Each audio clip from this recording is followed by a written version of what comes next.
Okay, I'm going to go ahead and call the meeting to order. This is the City of San Diego Commission on Best Practices Ad Hoc Transition Planning Committee. Today's date is March 26, 2021. And joining us today, I'm Doug Case. I am the chair of the Ad Hoc Committee and first vice chair of the commission. We have members Diana Dent, Nancy Vaughn, Patrick Anderson, and our executive director, Charmaine Mosley, and our liaison with the San Diegans for Justice, Kate Yamadetti. And then we have Paul Parker, who is our guest today, who's going to be talking to us about investigation procedures and investigatory hearings. He is the executive officer, I think this is his title, of CLRB. And so welcome, Paul, and we'll get to you shortly. Thank you. And I guess, first of all, Charmaine, was there any public comment received? No public comment received. Okay. And actually, in terms of the updates, there has not been much change from last week in terms of the items on the update, so nothing new on the implementation ordinance. With regard to the ordinance to create the Office of the Commission on, hold on a second, let me see. Sorry about that. The Office on the Commission on Police Practices. My understanding, and you can give me more details, Charmaine, is that is going to be heard by the full city council in probably sometime in late April. Is that correct, Charmaine? That's tentatively scheduled for after they come back for recess. Okay. And so that means, which is, in the recess is in mid-April, right? Yes, mid to the, I think it's mid-April. Yeah, so it's going to be late April. We have the first reading, and it'll be the end of April, early May before they have the second reading, and then we have to wait a month because there's an ordinance for it to take effect. And so at that point in time, Charmaine, I think the resolution will state that once the department is created, that Charmaine will shift over. And so that's all in progress, but it won't become official until we have the ordinance and it goes through that time period.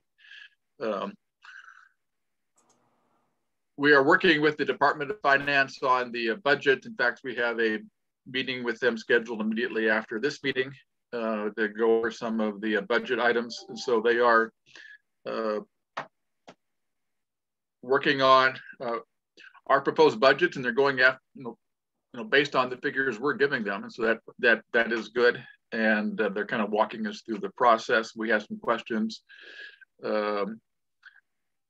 about some of the items. And so we're meeting afterwards, after this meeting today, to go over those with them. And there's been no update on the standing rules or the website. And so we can go ahead and get into the business today. And I do want to leave some time at the end because Kate indicated she had some other issues she wanted to discuss with us and perhaps agendize for a future meeting. And so I want to make sure we leave at the end of the meeting an opportunity for her to bring up those issues. But the main thing we wanted to talk about today was investigation procedures, and in particular, the concept of having investigatory hearings and what those hearings would look like. And Kevin sent us several weeks ago the rules and regulations from CLRB, and reading through them, they have some fairly detailed procedures for conducting investigatory hearings. And so I encourage people to read through those prior to this meeting, and hopefully people had a chance to do that, because it looks like it might be a good model to use. Doug, yes. Sorry, before we get into you know what, there's a lot of feedback on your side. You may want to reconsider the mic thing. But before we get into the investigative hearings, I just wanted to give a brief update. I was supposed to reach out to John Alden up in Oakland. Oh, yes. And I did, and he was not available until this afternoon. So I'm going to speak with him at, I think it's 3 o'clock today. I was also supposed to develop a list of those recommendations for the investigation section that came out of the roundtable. So I've got that drafted. I'm just waiting to talk to him before I answer any of the questions that I was asked to ask him. I'll include that with that document. And so I'll send it out by the end of the day today. And can you refresh our memory of what those questions you were going to ask John? Yeah. Were? So these were mostly questions about the collaboration between investigators and IA / homicide investigators. And so the questions are when the investigator is interviewing civilians, so non-officers, one question is, to what degree do the investigators collaborate with IA on those interviews? Are they in the room at the same time? Do they collaborate about questions and so on? And what are the pros and cons of any kind of collaboration? The same thing is true around crime scenes, what the collaboration between I think they're a commission or board. I think they're a board now. So what is their collaboration with other investigators, including IA and homicide at crime scenes? Yeah, so it was mostly about interviews and crime scenes and to what degree there's collaboration. I think it came out of a discussion about the fear that if commission investigators were interviewing community members, complainants, witnesses, and so on, there was a fear expressed in our last meeting that if IA sergeants were in the room or homicide investigators connected to the district attorney or the city attorney, that might be intimidating to the community members there. And so it was at that point that Jason suggested we talk to John. Okay, thank you for that. Yeah, and so end of the day today, I'll send you what I find out. Well, and that reminds me that I forgot to appoint a note taker for this meeting. And I'm supposed to chastise Joe for not sending me the notes in the last meeting, but he's not here to be chastised. But I can chastise Nancy for not sending them to me for 2 weeks ago. So Nancy, if you can get those to me, I'd appreciate it. And if I'd gotten Joe's notes, I would remember that. But and I did have an opportunity to talk yesterday with Andrea St. Julian. Kate had suggested we invite her today. She has a standing meeting every other Friday, and this is one of those Fridays when she has the conflict, so she could not make it today. But we did have a long discussion actually regarding several issues. And one of the issues that we discussed was the issue that Patrick just raised, and she had some concerns about joint interviews of police officers. And she didn't necessarily object to having the investigators participate with or be in the room when the officers are being investigated by IA, but she thought that it was important to still have a separate interview with the officers. And so that was her feedback there. We talked primarily about the investigatory hearings and specifically some of Clerb's procedures. She had not received a copy of the Clerb, so I sent that to her, and she went through them, called me this morning and said that she was still working on getting me some feedback. Overall, she really liked what Clerb's procedures are, but had some specific, kind of detailed things. And so she said she would get those to me in the next week. One of the things that she did mention is that she thought that when they have hearings, and in their model, if you've read through their model, the hearings are held by 3-person panels of members of their board. She felt that the investigators should participate in the hearing, or at least be present at the hearing. Our staff attorney should be present at the hearing. and that the other commissioners, assuming we adopt a model similar to this, should be allowed to attend as observers, even if they're not on the panel. But beyond that, she's going to get me some other recommendations beyond that. And I guess with that, I'm going to welcome Paul to our meeting. Good afternoon, everyone. Thank you for having me. And we had a brief discussion, and maybe we can ask you some general questions about how you conduct investigations. And I asked him about the investigatory hearing procedures, because we thought they were really good. It might be something we could use. And he commented that they've never used those procedures. No. And so maybe he can elaborate on why those procedures have never been used. And so maybe I'll just leave it at that and have you give us an overview of your process, and then explain why those procedures haven't been utilized and what your recommendations to us might be. Sure. First off, again, thank you all for having me. I've been looking forward to the opportunity to participate in any way to help you folks in your transition. So thank you. I'll just real quickly touch on the investigative hearing. Here's what happened. We have not had an investigative hearing in about 25 years. And so our rules and regulations were drafted 30 years ago when we were created. We used to use this investigative hearing concept in an attempt to get the deputies and probation officers to talk to us, because, for those first several years, they were fighting us at every turn. So then we used the hearings. And so what would happen? The deputies would show up and say, I plead the fifth. I plead the fifth. They wouldn't answer anything. It was just, there was no reason to continue in that model. So what happened is about over 20 years ago now, CLRB and the Deputy Sheriff's Association came to an agreement. The agreement is this, and it's in our rules and regulations in here in part.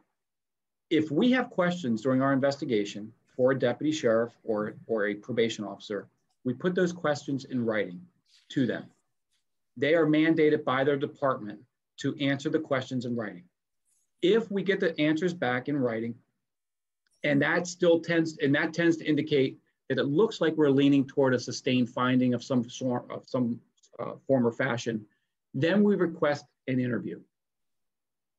95% of the time, the deputies or probation officers, they don't follow through with the interview. They say, nope, we're not going to answer your questions.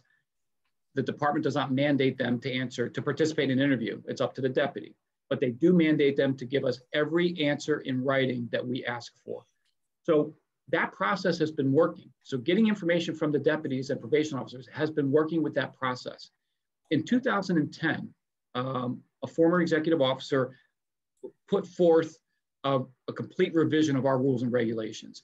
And at that time, asked every part of the investigative hearing, pages and pages, as you can see, as part of our rules and regulations.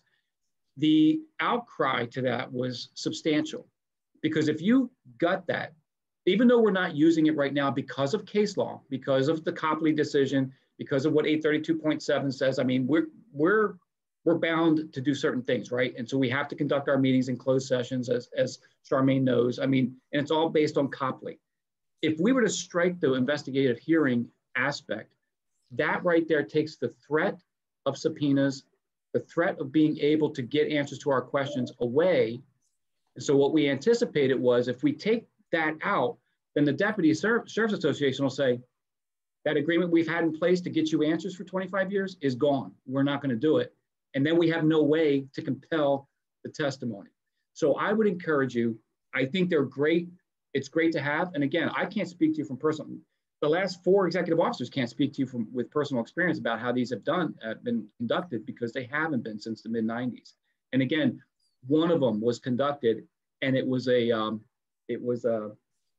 just awful. The media was there, public was there, and again, the deputy sheriffs just said, plead the fifth, plead the fifth, I plead the fifth. So again, we use that as leverage to get them to participate somehow so we can get the information. But if we take that leverage away, we believe until the law changes, we're kind of stuck. So that's what my recommendation would be to you, to have something like this in place. And I don't know how you're going to get. I don't know how you're going to get officers to be responsive to these investigations. I don't know if they're going to be mandated to talk to you. I don't know. So that's my take on the investigative hearing, and I hope that kind of makes sense and is somewhat helpful. Yeah, I think to answer your question, it is our hope that they'll be mandated, and that'll be part of the ordinance that's moving forward.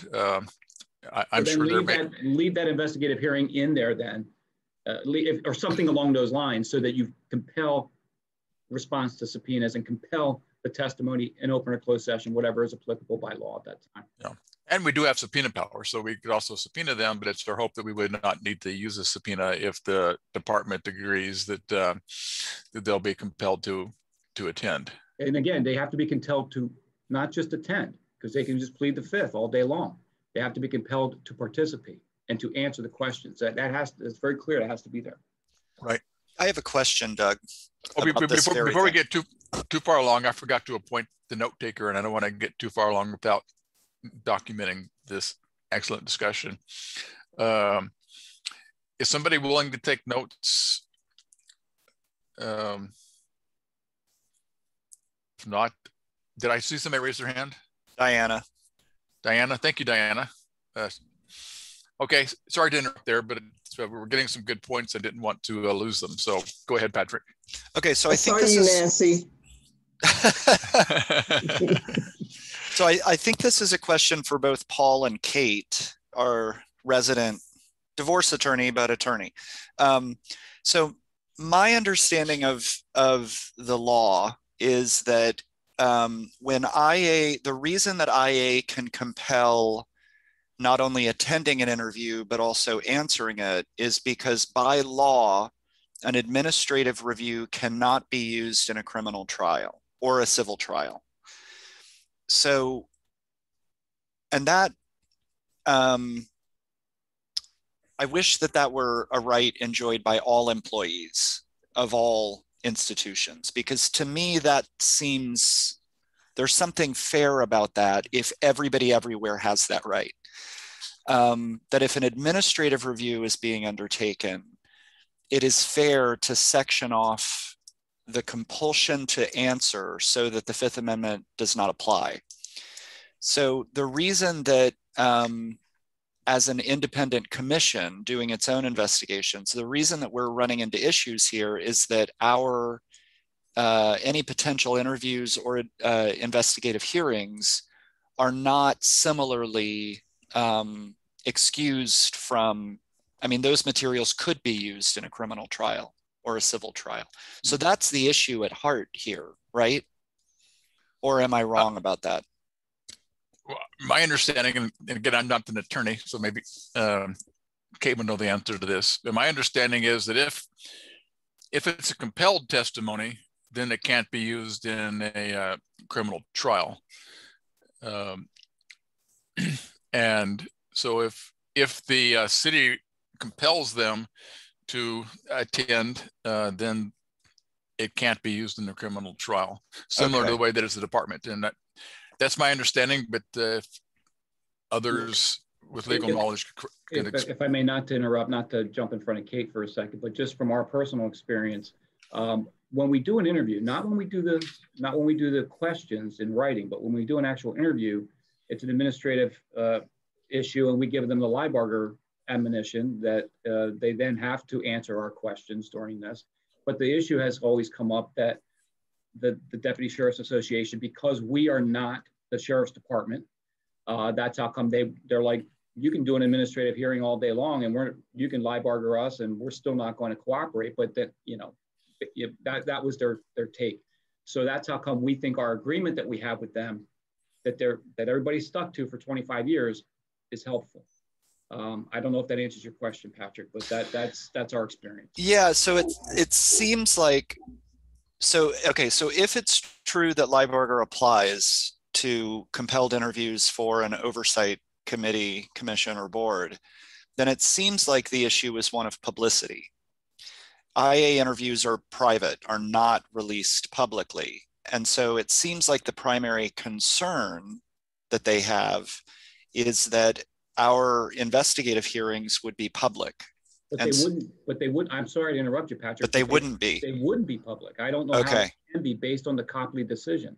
And that's the trouble. And again, Charmaine can agree with me on this. I mean, we have open sessions and we have closed sessions in our hearings, right? In our meetings. Open session, we can discuss stuff with the public, but every single case discussion that we have is conducted in closed session.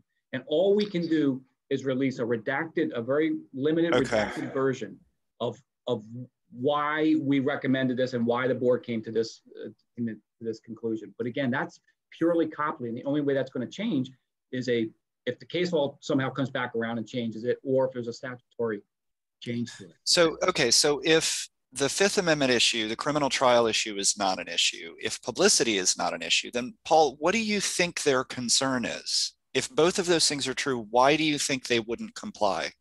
Because they don't think that that any civilian oversight board knows what they're doing as far as how can you judge them if you've not walked in their shoes. I mean, it's the same issues we have with civilian oversight everywhere. Like, that's how come the fight is, right? Because how dare civilians look at what we do when they don't really know what we do. So it's a power struggle, basically. Inherent, antagonistic or adversarial relationship, which it doesn't have to be. It doesn't have to be. And I think at CLRB, what I'm happy about is it's not that here. Because we have this agreement, they will talk to us, they will give us the answers, and we move forward.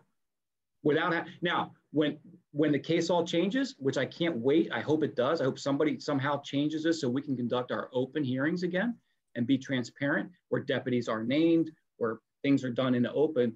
That would be wonderful. But right now, I don't see how any civilian oversight board would be conducting business in public about specific case reviews. So when it comes down to power struggles, I mean, on one hand, Paul, what CLRB has worked out is an MOU with sheriffs and custodial officers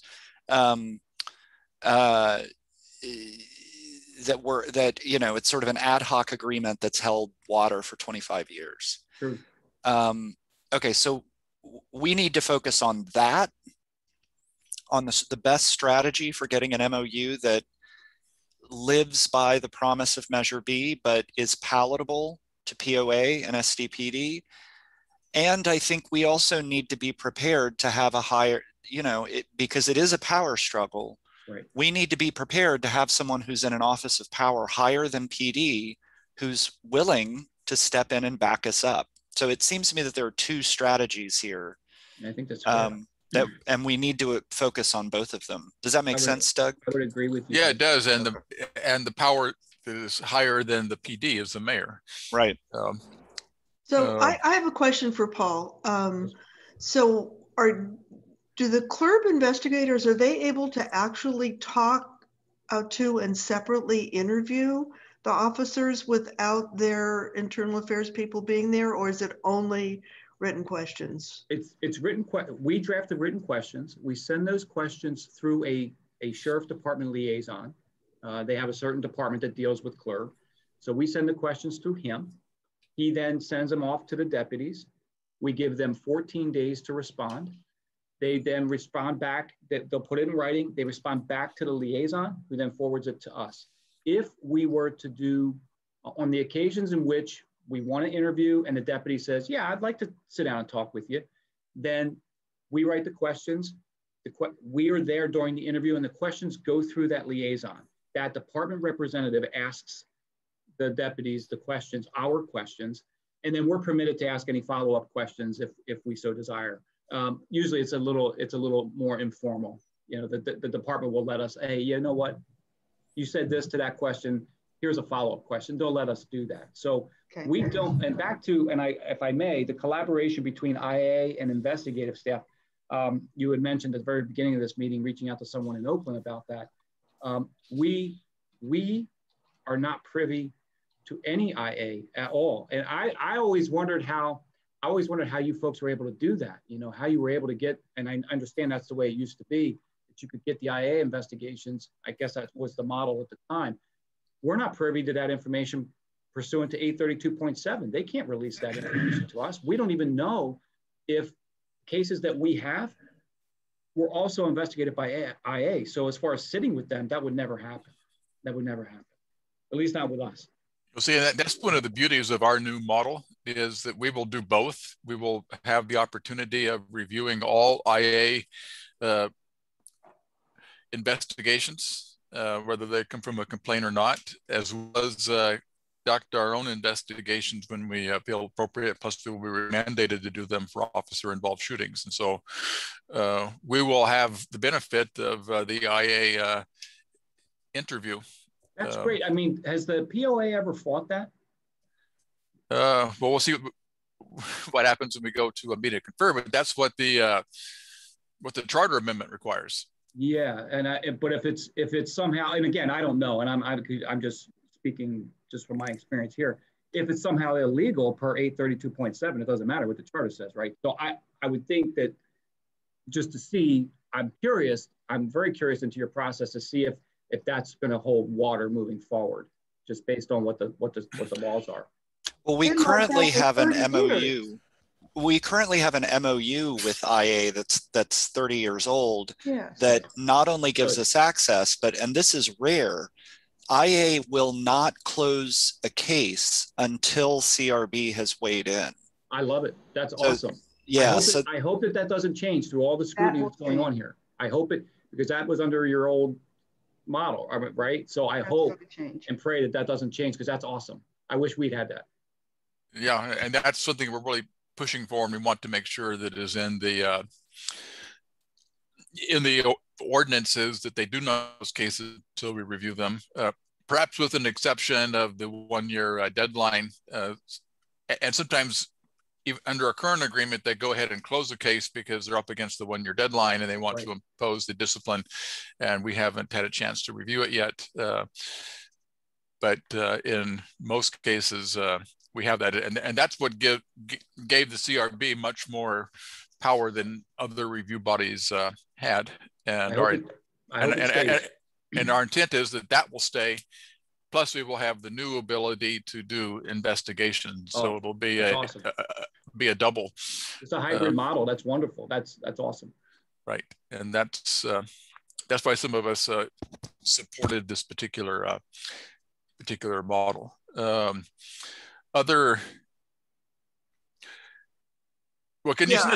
still have a question, because I'm a little dense.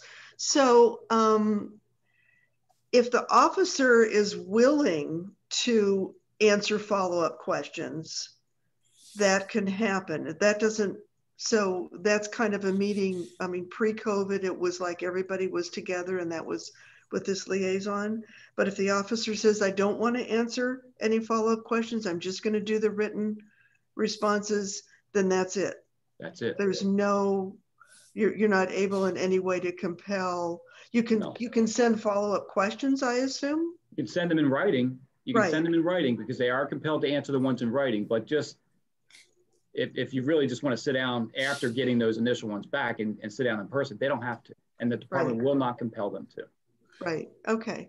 And now, as far as our model goes as well, just so you know, even though Copley says everything's done in closed session, the deputy can waive all that. The deputy or probation officer can waive all that. And we can do an open meeting. But they don't. I mean, that's never going to happen. That would never happen. Right. Never happen. Yeah. Never. I mean, it could happen if the officer felt that there was a clear evidence that he or she was in the right and they wanted the public to see that. But if they, otherwise, you're right, it probably would never happen. No. Paul, if you could. I suspect that they would be almost barred by doing that, because they don't want to start any kind of precedent. Right, that's a good point. I agree. Paul, if you could send Charmaine a copy of your MOU. Sure. I don't think it's something we want to copy, but at least for our reference of what you do have as a backup. But I think we ought to press for compelled testimony, compelled attendance, and answering the questions. I will have to check. Obviously, I'll have to check with counsel, since this was all privileged communication document. Okay. If it is available to us, then fine. If not, you can let us know that it's that it's not. Well, another question that I had was that in your investigatory procedures, it allows for your hearings to have multiple, well, for the your board to determine the scope of the hearing. And so sometimes there's a very narrow issue that they like to have clarified, and it could just involve interviewing the complainant or a witness without necessarily involving the officers. And so, have you ever had hearings where the purpose of the hearing was clarification of a particular part of an investigator's report as opposed to no, that's from the investigative hearing section of our rules and regulations. So no, when our board looks at a case now, they look at the case in total, every allegation and everything. And so they don't piecemeal it out, as they have the right to do during an investigative hearing. Okay, Patrick. I had a couple questions about the actual document. So the first question I have is on page 16. So this is section 14.4. So as part of our work, we've been working on this compel issue pretty steadily now for a while. And I noticed that in this 14.4, the word may instead of shall is used. I'm wondering if, first of all, it sounds like your subpoenas don't really have many teeth, because they can compel an appearance but not answers. Exactly. That's exactly right. We use the subpoenas for documents, for medical records, for all the documents, especially in death cases, and to compel testimony and to compel appearance. But we did that, and they don't answer. So if you were rewriting this now, knowing what you know, are there any, so medical records, I'm assuming medical examiner records, are there any genres of materials that you would explicitly call out in this policy so as to avoid issues? Is there anything that you've had a harder time using the subpoena on? Medical records without, if we don't have medical records, because we don't have jurisdiction over medical staff for the Sheriff's Department. And been following, I mean, that's one of the main issues that we have. And I've been calling for an amendment to try to get us medical staff oversight, especially with all the deaths that have been, the deaths that have been occurring. So I would somehow call out medical records or medical personnel, compel statements from medical personnel, but we don't have the jurisdiction over that. So if I was creating a charter, I would have included that just because of our the jail situations. And I also would have changed the verbiage to authority to compel, not appearance, but cooperation or something, compel testimony. Compel testimony, yeah, that's good. Yeah. But it sounds like, Doug, we might want to add developing an MOU with the medical examiner. Do they not give you anything? We don't know, because all we do is review IA cases, but it might be proactively a good idea to reach out to the medical examiner and make sure we're not going to run into problems. We get their report when we do a homicide. Whenever we do a homicide investigation, so officer involved shooting, all of those that get a homicide investigation, if there's a death. But we get it through IA. Yes. Well, here's right. That's not going to change. Well, here's the problem you're going to have. If you don't, and I was the chief investigator in San Diego. My background is medical examiner. The problem you're going to have in San Diego is they'll give you the report, but it's going to be highly redacted. They're going to redact every piece of medical information, every kind of medical history, anything. So the best thing to do is if you are getting them through homicide, they're not redacted. So just leave well enough alone and just keep getting them through homicide. I see. Okay. Yeah. Well, see, and that's the good thing. We won't need, hopefully won't need to subpoena documents, because we're going to have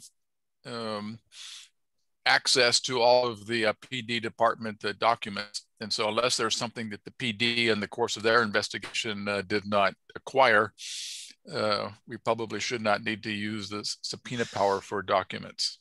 I think we should be proactive on this, though, because with OISs and ICDs, we're going to be doing our own investigations now. And I suspect that someone somewhere might raise a question. Yeah, when we will still have the ability to subpoena them. And I guess what I'm saying is we won't, in most cases, we won't need to subpoena documents because we already have access to those documents. So the example of the medical examiner's reports, we're going to be able to get those directly from the department. Okay. And so, yeah, so it's only those documents that the department doesn't have that we may have to subpoena. Another issue, or pieces of evidence too, Doug, or video that maybe they didn't collect from, if your investigators go out and look and see a video camera that maybe the PD didn't collect, you still need to be able to subpoena that stuff if they're not willingly going to give it over. And this is where the community was also urging us to get access to GPS data for department issued cell phones, the dispatch terminal to make sure we have access to dispatch records that are unedited, and so on. And then I had one other question that's not related to this from the CLRB document that we got. So section 14.8, yeah, and it's repeated in section 16.2. Yeah. So 14.8.e. Right. 14.8, the standard of proof? Oh, I'm sorry. I'm now in 15. Section 15 in that first little section, E. Oh, I guess it is. So yeah. This is summary dismissal, and there's a clause here that a case can be summarily dismissed if the complaint is so clearly without merit that no reasonable person could sustain a finding. Right. And then down in 16.2.c, no, it's not there. It is, it's .e, if CLRB lacks jurisdiction or the allegation clearly lacks merit. So there are these 2 points where I'm curious who makes that call. I do. I eventually, I'm the one that makes the first call that, our investigator will look and they'll say, look, people came down from space, put them in a, worked out with the deputy to put them in a trunk and then use some you get some of those complaints sometimes. Those are clearly without merit. But if the investigator believes that, this is a vexatious complainant who complains all the time about all kinds of stuff, they'll bring that to me. And then I'll look at it and say, okay, yes, this is clearly without merit on its face. There's no prima facie evidence of any kind of misconduct here. I will then instruct the investigator to write a summary dismissal report. We then put it before the board, and ultimately the board makes the final decision. We recommend, the board makes the final decision. So first the investigator, then me, then the board. So the board votes on summary dismissal in this case. Votes on every case, Patrick. Votes on every finding that we recommend. Okay, thank you. That was it. Okay, any other questions? Okay, then another issue I wanted to bring up, which is somewhat related to this, and I don't have an easy answer to, is that Andrea was suggesting that we have the ability to do a partial investigation of cases that don't meet fall under the criteria specified in the charter amendment. In other words, we can decide we want to do an investigation if it meets one of those those criteria. But if there's a case that doesn't meet those criteria and we haven't voted to conduct an independent investigation, she believes that we can use our investigators to fill gaps, if you will. If we're investigating, if we're reviewing a IA case and we think something is missing, that we can have our investigator get that information for us. Does that make sense? Which right now we're prohibited doing. And that's an interesting question because it's not a power that is specifically mentioned in the charter amendment, but I'm not sure that it's prohibited by the charter amendment. First of all, does everybody understand what I'm suggesting. So any thoughts on that? So that, say for example, we have a case that is not a case we're going to do a full investigation on, but the team reviewing it, or however we do our review process, decides that there was a witness that should have been interviewed who wasn't interviewed. That we would have the ability to send out or to send out our investigator, or to request the person come in to be interviewed by our investigator. Or if there were questions that the IA neglected to answer or didn't get a clear answer on, that we could ask that witness to come in. And in other words, we could do a partial investigation, if you would, using our investigators. Any thoughts on that? I have one. Why wouldn't we continue to do what we now have the power to do, which is to go back to IA and say, you missed this guy, go find him. I have done that before, and they don't always do it, what do I say, totally cooperatively until you yell at them long enough. But we have also had them go get video, and as far as asking other questions, they have gone back to officers and asked questions that we wanted to have answered. Why wouldn't we continue to do that, Doug? Well, A, they may not agree to do it. And B, we may want to have a more neutral interview, if you will. I know those are some of my thoughts. I think Nancy, one of the reasons they do that is because of the MOU, because they know they can't close their case until we've taken action and chimed in. So, and because, to be fair, I think for the most part, we've developed, because we go into IA to do the review and so on, we've developed a relationship where we can go into them and say, right, hey, can you please, this is left out or whatever, and with varying degrees of success, but they generally will, at the very least, they'll give you a good reason why they didn't or haven't yet. At the very most, they'll go do it and bring it back. I agree with Doug, but I do think this is a point of tension that that we need to prepare for, which is for the cases that we review, that we continue to review, will that MOU stay in place? And if so, then that will enable us to continue to do what Nancy's describing. Or when we feel like we need an independent investigation, then we ask our investigator to do it. Even if it's a partial, it's not a full investigation, but it's obtaining witness testimony.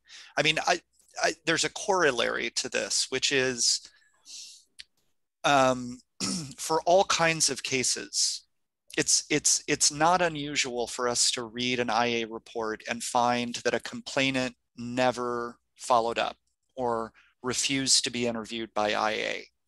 That happens all the time. I can see it happening just as frequently that complainants or witnesses will refuse to respond to IA, but will happily respond to us.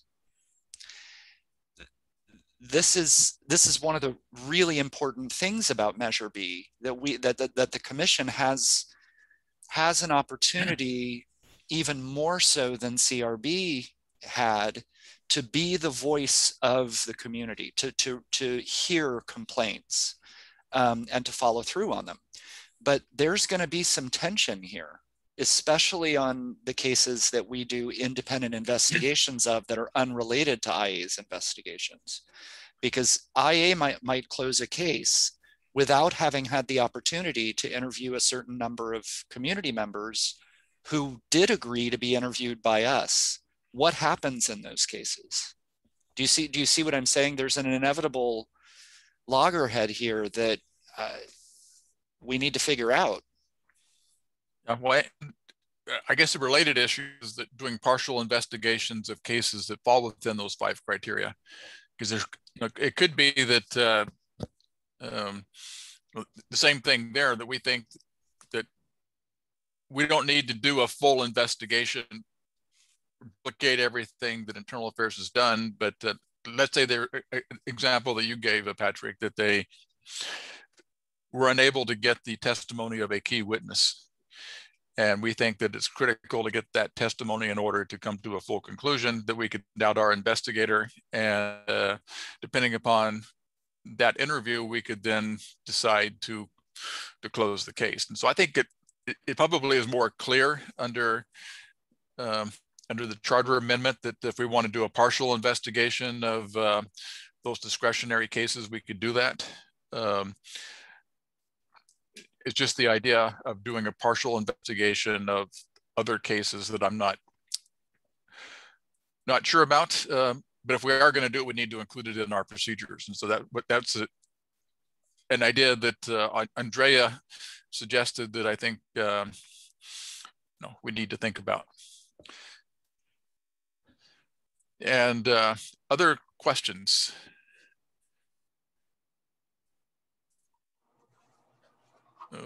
Okay. I do want to leave some time. Oh, Patrick. Sorry, I did have one more, and it was related on page 17 to 16.3, which is the disciplinary history. So it looks like CLRB gets access to the disciplinary history when it has sustained a finding. No, we don't. No, we don't. But I know with the rules and regs, they say that, and we left it in there, but because of 832.7, no, we don't. Okay. So the only history that we can use is our own history of that respective deputy. So then do you, this has come up in the community roundtables. How do you take into consideration complaint history, not necessarily sustained complaint history, but complaint history for a given officer? Now that I was brought back about 4 months ago, one of the things that we are doing now is creating the early warning system. One of the things that we should have been doing for some time, we just haven't done it because of our staffing issues or whatnot. But that's exactly what we're going to be putting together for the departments to see. At the end of every month, I give them a report of the deputies who had complaints filed and lodged against them for the month. So they have that every month, but I will be putting together a comprehensive report, which again, I can't release to the public, right? Can't release the names, but for the departments to say, this deputy had X number of cases lodged against him throughout the course of the year, or was involved in 2 excessive force allegations throughout the, through the course of the year. So that's what we will be doing. We have not done that thus far. And just to follow up on that, so that I think that's really useful. And I like that you call it an early warning system. I think it's something that CLRB in a way, I mean, it's weird to think about it this way, but that CLRB can give back to the sheriff's office. And that's, I think framing it in that way would be helpful for us in talking to PD. I agree. One of the things I want to ask, does Measure B allow you, or do you have the ability, I think you do, to review policies and procedures? Yes. And make recommendations? Outstanding. That is the one area that the Sheriff's Department, Probation Department, it's a public dialogue. We put it in writing. They put in writing back to us. It's wonderful because that really is transparent. There's no Copley case that keeps that from being publicized. So that's wonderful. Thank you. So, and then just last question. So you have found no way within the law to publicize histories of complaints, even though they're not necessarily about discipline. And I know there's this Kaluka law, this new case. Yeah, Kaluka. CLRB has been subject to many of these lawsuits. We've won most of them, the ones that our outside counsel has been involved in. But again, right now, due to the Copley case in 832.7, there is no way we can put out a deputy's name or anything unless the department is, even if the department already has put it out for an officer involved shooting, which they do, we still refer to them as deputy 1, deputy, whatever. Okay. Yeah. Thanks. Okay, any more questions for Paul? I assume, Paul, that if we have additional questions as we go through our process, you will be available to us to ask, to call you up or email you. I would be honored. Thank you for even allowing me to come in today and answer questions. Thank you. Well, thank you very much. And we probably will follow up. We appreciate it. And good luck to all of you. Thank you very Paul, much. Thank you so much, Paul. I hear really great things about you. Oh, wow. From Well, from a current club member who's a recent CRB colleague. well, that makes me feel good. Thank you so much, Patrick. Thank you. Yeah. All of you have a great, wonderful day. Take good care. You too. Bye-bye. Okay. And well, next item on our agenda is the date of the next meeting. And so I assume we want to meet on next Friday, unless at the same time and place. Unless that's fine with me. I just said, Doug, I just wanted to say in general that I loved this rules and reg section. The investigative hearing section was so interesting to read, so well thought out. I think if it's sort of disheartening to hear from Paul that it's mostly ineffective for the ultimate desired effects, which is compelled testimony. But I highlighted so many things in here that I think we should copy over. And one of them I just wanted to point out, because I think it has broader usefulness, is on, let me scroll back up and find it. I highlighted so much. It's on page 13. This is in the section where CLRB members who are participating in an investigative panel or a hearing panel can be challenged so that they would be replaced by a different CLRB member. And in the first paragraph of A, this document does a really clear, good job of stipulating that impartiality does not include, this is about halfway through that paragraph, does not include holding or manifesting any political or social attitude or belief where such belief or attitude does not preclude objective consideration of a case on its merits. So one of the things we've heard over and over in the roundtables and long before them, whether or not this is, people here think this is true, there is at least community sentiment that the CRB would silence people with particular affiliations or political beliefs. Whether or not we agree that that's true, this is a really helpful way, I think, of spelling out how that how to make sure that that doesn't happen. So I just wanted to highlight that because, in fact, that whole page is, highlighter red on my screen, because when we were talking about removal for cause, those sections of the bylaws or SOPs, I can't remember, some of this language I think would be useful for how we were doing that. So sorry to interrupt with that, but I thought it was a really helpful description. Okay. And then finally, I got an email earlier this week from a Kate who wanted to have some items added to this week's agenda. And I told her we already had our agenda prepared, but she could bring them up under other items and or concerns, and then we could decide whether to agendize them for next week. And so I also wanted to point out in looking. I'm sorry. Before we go on, next Friday is Good Friday, and so I won't be here. Okay. Does anybody else have a conflict with that? Is there any objections to meeting next Friday?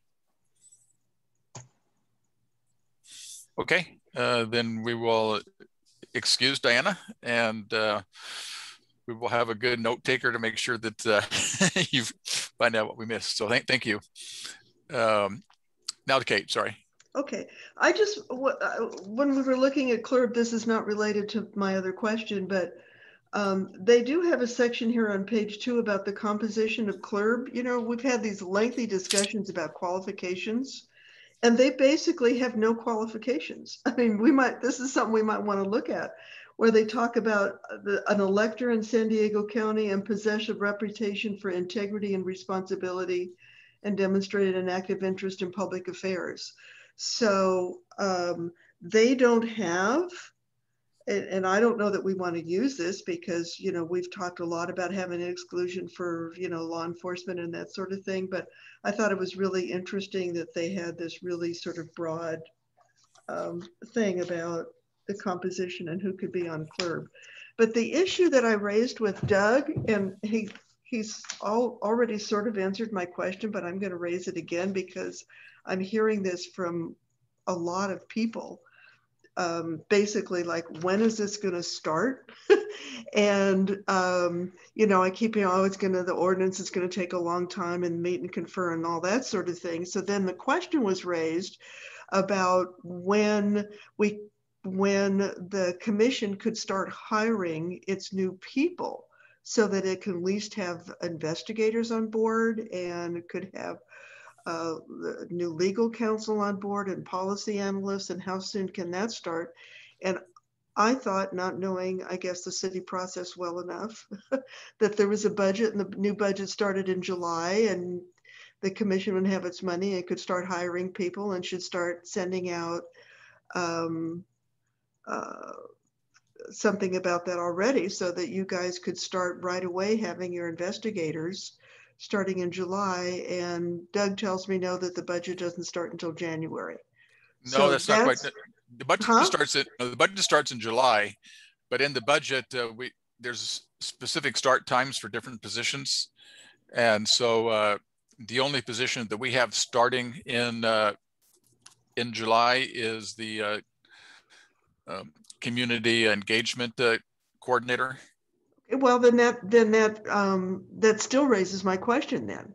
I mean, why can't these other people who I think are essential start sooner than January? If we're going to have, if the commission is going to have independent investigators, even though the ordinance won't be in place yet, and it's going to have policy analysts, and it's going to have their own independent legal counsel, why can't you start getting those people on board soon? Like, yeah, well, I think the intent is that we would begin the process before we anticipate that the I guess the short answer is they can't really begin working until the procedures are approved, but we can, when we're nearing the end of that process, begin the process of hiring the investigators, so that as soon as they're approved, they can hit the ground running. One difficulty in that is, and this is also an issue with the legal counsel, is that in order to do it the way you're suggesting, we're going to need for our interim executive director to hire the investigators. And that's a possibility. With regard to the legal counsel, I think we made a firm decision that we wanted for the permanent commissioners to decide on our permanent legal counsel. And so that's why we put in the budget that we actually aren't beginning the legal counsel until the beginning of the next fiscal year. Although we boosted our request for the amount of money for our contract with outside counsel. Doug, is there anything that would stop us from hiring interim investigators and legal analysts? What would they do? Well, having a fully independent legal analyst would be able to help us shape. No, we're going to have a contract. Oh, the investigators? No, for legal counsel, we've included $180,000 in the budget for legal counsel, but the investigators. So for interim investigators, one of the things that interim investigators could do is help us develop the procedures. Well, I think really we're talking about a policy analyst as opposed to investigator, but I mean, I see the issue with hiring. Not that I agree with, well, it's unfortunate with hiring investigators immediately when we don't have the ordinance that says what they can do. I mean, kind of sets out that, but I don't see why we couldn't have at least one policy analyst that will help us work through some of the policy issues that we're talking about what can the investigator do and what can they not do. Can work with legal counsel to figure out ways to get around POBAR. Those kinds of things. I mean, I guess I'm just raising the frustration about, and some of it I think we can deal with and some of it we can't, about people voted this in November, and we're not talking about having a fully functioning commission for 2 years. And we really at least need to show the public that we are trying to move forward as much as possible and get around the political gridlock. So that's why I'm raising that. Let me ask this question, because we have the policy analyst and the performance auditor in the budget for January 1 as well. We can change that in a couple of minutes with the Department of Finance. Charmaine's leaning back at her desk. But I'm laughing because you know, it might seem that it's, well, with the city, it takes a while to be able to create these positions. And there's like a lot of background work that goes on to, you know, goes with this. So with that said, we were trying to onboard and hire an executive assistant, the complaints coordinator to address the backlogging cases, which is the admin aide, to get those positions up and running. And that took a lot of groundwork. And I know Doug can attest to this because I'm constantly asking him, you know, to help out with certain things. So, you know, as we are including these positions, we have to think about, right now, it's only one staff person, and that's myself, and trying to keep the board, well, the commission functioning with, you know, cases that they have to review, as well as the administrative support that's needed.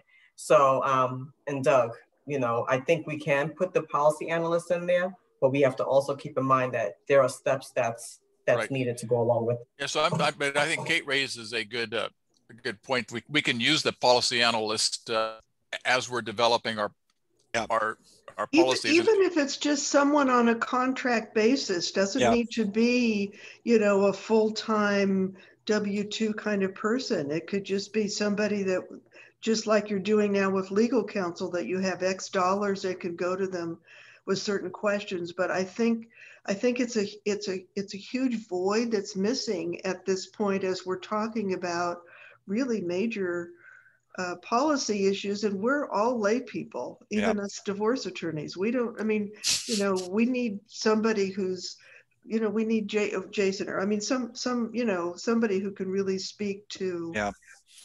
I mean, I see two options, and one option is to, I'm looking at the budget. And then we have to keep in mind also, when we talk about contract positions, you know, the RFP has to go out, and that takes like, it takes a while as well. So you know, it's just something. And I'm sensitive to Charmaine's reminder that we have to be really hyper conscious of the labor issues here, because, you know, every staff person added to the office assists with a portion of the work, but requires extra labor from Charmaine in a period when it is absolutely true that Charmaine is profoundly overburdened just with the day-to-day work of the commission. And so we do need to be sensitive to that. And I think I am in favor of just hiring analysts, legal counsel. I'm in favor of hiring the investigators, even if they spend the first 6 months sitting in on our meetings and getting to know how we've done things and paying attention to what's going on in the cases. I'm in favor of that, just to staff the thing. And I want to be very conscious of the extra demands, any extra demands put on Charmaine right now. We also have to keep in mind, when we're talking about hiring, we have to also keep in mind that we have to still look for office space. So that's the other thing as well.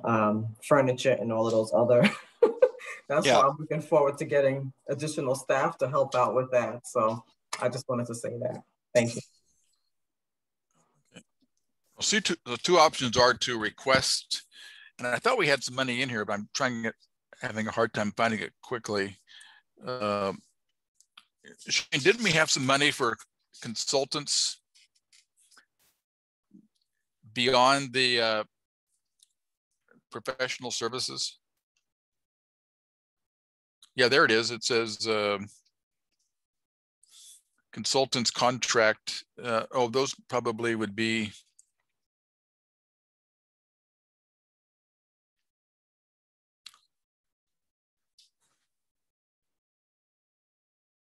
Yeah, we have. There is 20,000 in there. $20,000, and so we have $20,000 consultants in the next fiscal year. Maybe we ought to keep that and see if we can move the performance performance analysts up to, say, September 1st instead of January 1st. The policy analyst, and that would have been good because Brandon had to draft that long memo. In addition to KCPM, so that would have been good. And I'm trying to think of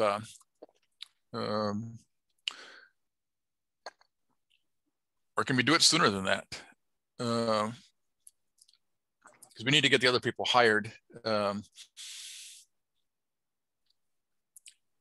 then maybe ambitious to do it September 1st. Maybe we ought to keep it September 1st because we're going to have to hire the. Well, the money will be in the budget for fiscal year 2022. Yeah, but we only have it in there for we only have it in there for half of the year, so maybe we got to put it in there for the full year for the policy analyst. That makes sense. Well, you're talking about the policy analyst on a contract basis, on an as-needed basis, right? But somebody I'm talking about our full-time policy analyst. Oh, okay. I didn't know that's 20,000 contract person. No. We have $20,000 for contracts for consultants in the budget, which doesn't go very far. But I think you raised a really good point of being able to. We don't want to hire somebody until we have the ability for them to do their job, but I think we have enough work for the policy analyst to begin working now. And so maybe when we meet with them in a few minutes, we can request that additional change to the budget to have the policy analyst to start first, along with the community engagement coordinator. And if we're able to do that, Patrick will be very happy that we get the community engagement coordinator online then. Well, is there? I know it's not on the agenda, but ad hoc committees aren't subject to the Brown Act. So I think we can do that. Is there any objection to moving up the policy analyst to July 1? Seeing no objection, then when we meet with the finance department in a few minutes, we'll add that to our issues. And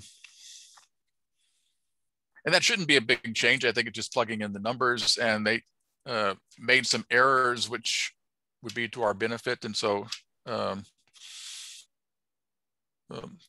so far they've been basically putting in what we've requested. There hasn't been any pushback, and I'm not expecting pushback from city council, but we'll find, we'll find out. We may get pushback from the IBA, because the IBA is going to be the first people to criticize, not criticize, but to critique our budget. But I think I think it's reasonable. I think it makes sense, and so we will do that. Think about the job description for that policy analyst, Doug. Okay, we can begin. I'll bet you anything that Andrea would be willing to draft something for the committee to look at. Yes, please. I love volunteering somebody else, but we're having a meeting tomorrow and I'll ask her about that. Okay. Because in what Kate also and I also had a discussion of perhaps using our staff to help us with determining which cases are going to merit a full review. And as a way that of wasn't me, Doug. Yeah, it was. It was an email conversation. I emailed you back. You said that's a good idea. Okay. Because we're talking about ways of reimagining the commission so the time of commissioners is spent more efficiently. I'll send back to you, but you said that's a really, really good idea. And I think you suggested using the policy analyst, the performance auditor. I forget which one it was, because you sent me an email regarding La Mesa and the person they were hiring, and we had some back and forth. But it was a good idea. So anyway, we've gone over our time, and Charmaine and I have to get to this other meeting. And so unless there's something else, well, do it. So I don't think we need to have anything to add to our agenda next week on this then, is that correct? Okay. And so I will have to adjourn. So I'll see you all except for Diana next week. And if you can send me the notes, Diana, I would appreciate it. And then we'll give a shout out to you for getting them on time. So thank you, everybody. Have a good weekend. You too. Thank you, everyone.